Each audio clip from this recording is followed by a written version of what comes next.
ab'ebitiibwa mwenna abali wano era abanyumye ennyo olwaleero ludde nnyo okulaba omukolo ogulabika obulungi bwe guti. Bakadde bange banaddiini Sebo Reverend Sebo Father ne banaddiini ba Reverend Sisters abali wano,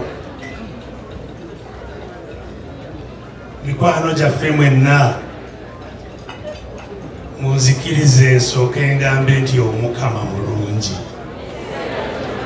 ekiseera kyonna. Zembeera zemukubire engala ziwulire. Omukama atukoze bulungi nnyo olwaleero okujja wano okusanyuka nga tulaba Alex ne Edith baggatibwa era bafuuka muntu omu era batuweesa ekitiibwa nga kye batuweesezza. Mubakubire mu ngalo. Congratulations. Mbakulisa nnyo ne sekukulisa yonna olw'ekyo kye batuuseeko. Era Edith tumwaniriza nga bannange bwe bagambye mu maka gaffe amakambwe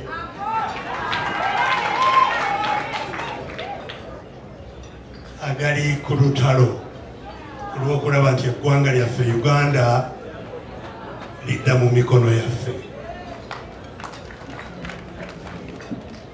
Njagala okwebaza mwenna abakoze omulimu gwa ttendo okutegeka embaga ey'ekitiibwa efaananako bweti.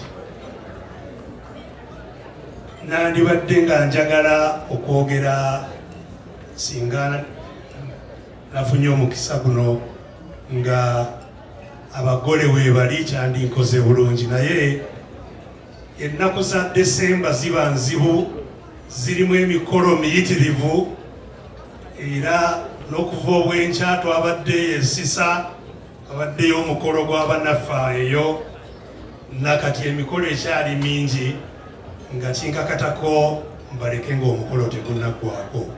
Naye nsanyuse era neebaza Katonda olw'olunaku luno. Mpozzi abagole ffe ewaffe kyabuwangwa bwaffe bw'osanyukira abagole bwe batyo obategekera gye bagenda, kubanga owulira abalongo balina okuzaalayo abalongo.